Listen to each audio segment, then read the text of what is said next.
اس داستان کا عنوان ہے ایک طوائف اور سید بادشاہ۔ یہ لڑکیاں سب سے بے نیاز اپنی اداؤں سے سب کو گھائل کرتی مدرسہ عزیزیہ کے دروازے سے گزر رہی تھی کہ حضرت شاہ صاحب کی نظر ان پر پڑ گئی تو کیا شاہ صاحب آنکھیں بند کر کے چہرے پر رومال ڈال کر تیزی سے اس جگہ سے چلے گئے؟ نہیں جناب۔ حضرت نے اپنے ساتھیوں سے پوچھا یہ کون ہیں؟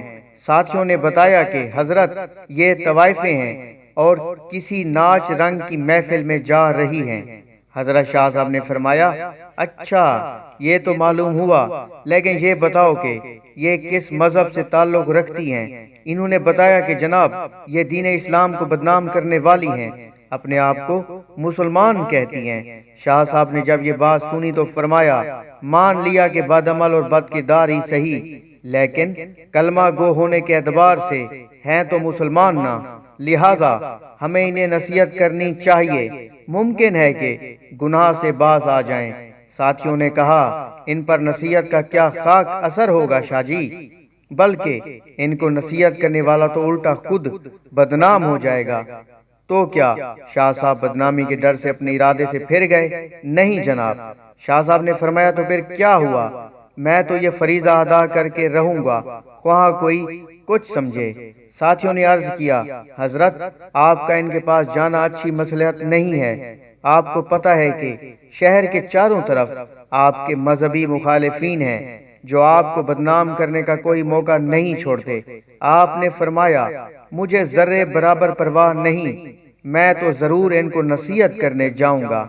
اس عزم کے بعد سید بادشاہ تبلیغ حق بلند کرتے ہوئے گھر تشریف لائے، درویشانہ لباس زیب تن کیا اور تن تنہا نائکا کی حویلی کے دروازے پر پہنچ کر صدا لگائی اللہ والیو دروازہ کھولو اور فقیر کی صدا سنو۔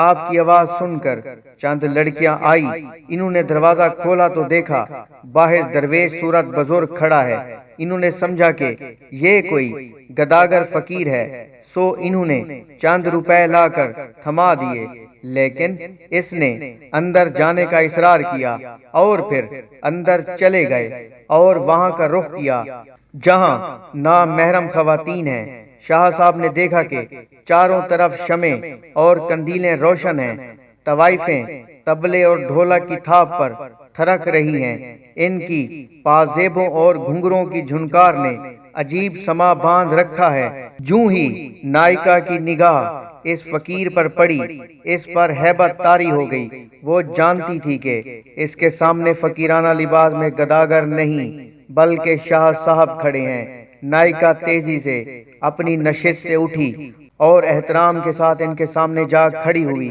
بڑے ادب سے عرض کیا حضرت آپ نے ہم سیاہ کاروں کے پاس آنے کی زحمت کیوں کی؟ آپ نے پیغام بھجوا دیا ہوتا تو ہم آپ کی خدمت میں حاضر ہو جاتی۔ آپ نے آنکھیں بند کیے بغیر نامحرم سے کہا بڑی بی بی تم نے ساری زندگی لوگوں کو راگ و سرور سنایا، آج ذرا کچھ دیر ہم فقیر کی صدا بھی سن لو۔ جی سنائیے، ہم مکمل توجہ کے ساتھ آپ کا بیان سنیں گے۔ یہ کہہ کر اس نے تمام طوائفوں کو پازیبے اتارنے اور طبلے ڈھولکیاں بند کر کے واز سننے کا حکم دیا۔ وہ ہم تن گوش ہو کر بیٹھ گئی۔ شاہ صاحب نے قرآن شریف نکال کر تلاوت فرمائی۔ آپ کی تلاوت اس قدر وجد آفری اور پرسوز تھی کہ طوائفیں بے خود ہو گئی۔ اس کے بعد آپ نے آیات مبارکہ کا دل نشین رواں ترجمہ کر کے بیان شروع کر دیا۔ ان کا یہ خطاب زبان کا کانوں سے خطاب نہ تھا بلکہ یہ دل کا دلوں سے اور روح کا روح سے خطاب تھا۔ یہ خطاب دراصل اس الہام ربانی کا کرشمہ تھا جو شاہ صاحب جیسے مخلص درد مند اور امت مسلمہ کے حقیقی خیر خواہوں کے دلوں پر اترتا ہے۔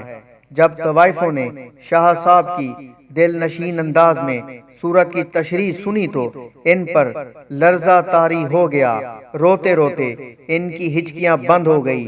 شاہ صاحب نے جب ان کی آنکھوں میں آنسوں کی جھڑیاں دیکھی تو انہوں نے بیان کا رخ توبہ کی طرف موڑ دیا اور بتایا کہ جو کوئی گناہ کر بیٹھے تو اللہ سے اس کی معافی مانگ لے تو اللہ بڑا رحیم ہے، وہ معاف بھی کر دیتا ہے، بلکہ اسے تو اپنا گنہگار اور سیاہ کار بندوں کی توبہ سے بے حد خوشی ہوتی ہے۔